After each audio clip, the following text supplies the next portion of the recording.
Hello, it's Tando here.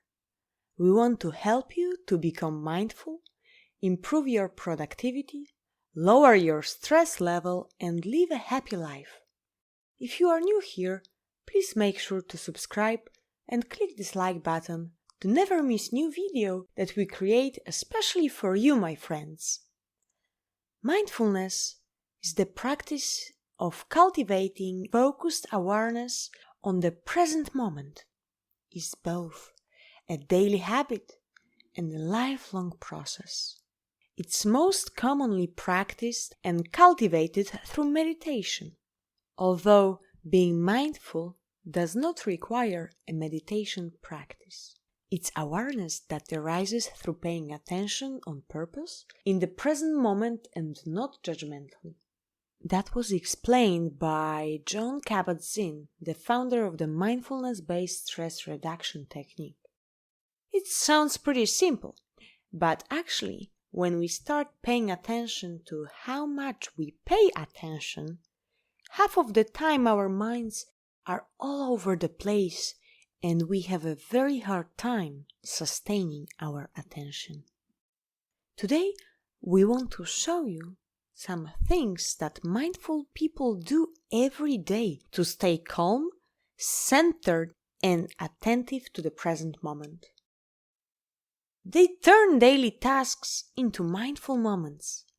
Mindfulness isn't just something you practice during a 10-minute morning meditation session. It can be incorporated throughout your everyday life by simply paying a little more attention to your daily activities as you are performing them. Another thing is that mindful people, they go for a walk. In our culture of overwork, burnout, and exhaustion, in which we are connected and distracted 24 hours a 7, from most things that are truly important in our lives, how do we tap into our creativity, our wisdom, our capacity for wonder, our well-being, and our ability to connect with what we really value? It was asked by Arianna Huffington, and her answer was solvitur ambulando, which in Latin is "it is solved by walking." Mindful people know that simply going for a walk can be an excellent way to calm the mind and facilitate greater awareness. Mindful people, they also create. Mindfulness and creativity go hand in hand. Mindfulness practice boosts creative thinking, while engaging, challenging creative work can get you into a flow state of awareness and consciousness. Many great artists, thinkers, writers, and other creative workers, from David Lynch to Mario Batali to Sandra Oh, have said that meditation helps them to access their most creative state of mind in catching the big fish. Meditation, consciousness, and creativity. Lynch compares ideas to fish. If you want to catch a little fish, you can stay in the shallow water, but if you want to catch the big fish, you have to go deeper. Also, mindful people, they pay attention to their breathing. Our breath is a barometer for our overall physical and mental state, and it's also the foundation of mindfulness. As mindful people know, calming the breath is the key to calming the mind. Another thing that mindful people do is they unitask, because multitasking is the enemy of focus. Many of us spend our days in a state of divided attention and near constant multitasking, and it keeps us from truly living in the present. Studies have found that when people are interrupted and dividing their attention, it takes them 50% longer to accomplish a task, and they are 50% more likely to make errors. Another thing is that mindful people, They know when not to check their phones.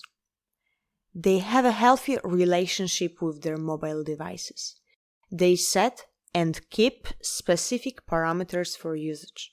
This might mean making a point never to start or end the day checking email, and maybe even keeping their smartphones in a separate room while they are sleeping, or choosing to unplug on Saturdays or every time they go on vacation. But most importantly, they stow their phones away while spending time with their loved ones. One unfortunate byproduct of tech addiction and too much screen time is that it keeps us from truly connecting with others.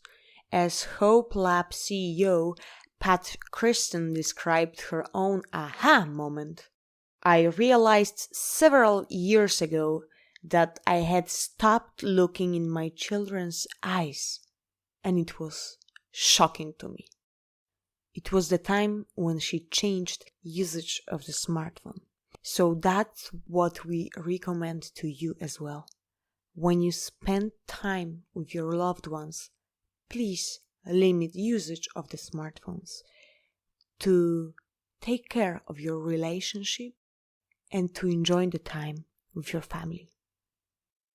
Another thing that mindful people do is they seek out new experiences. Openness to experience is a byproduct of living mindfully, as those who prioritize presence and peace of mind tend to enjoy taking in and savoring moments of wonder and simple joy. New experiences, in turn, can help us to become more mindful. Adventure can teach us to be here now, really here. That was said by Rennie Sharp, the adventurer who wrote the Mindful magazine. He also said to awaken to our senses, to embrace both our pleasant and our difficult emotions, to step into the unknown, to find the balance between holding and letting go, and learn how to smile even when the currents of fear are churning within. These are very important practices that mindful people do. You should also try to incorporate these practices in your daily life, and you will see that your life, your relationship, your focus, your productivity will be improved. Thank you so much for spending some time with us and for giving us your precious time of your day. We do hope that you learned something from this video and that you enjoyed the content that we prepared for you. Let us know, please, in the comments down below if you started practicing mindfulness and what changes have you seen in your life by doing this. Thank you so much again for starting this mindful journey with us and for being with us here. We want to share with you our knowledge, help you to improve your productivity, and to make your life easier and better. Thank you so much for watching, and see you in the next video.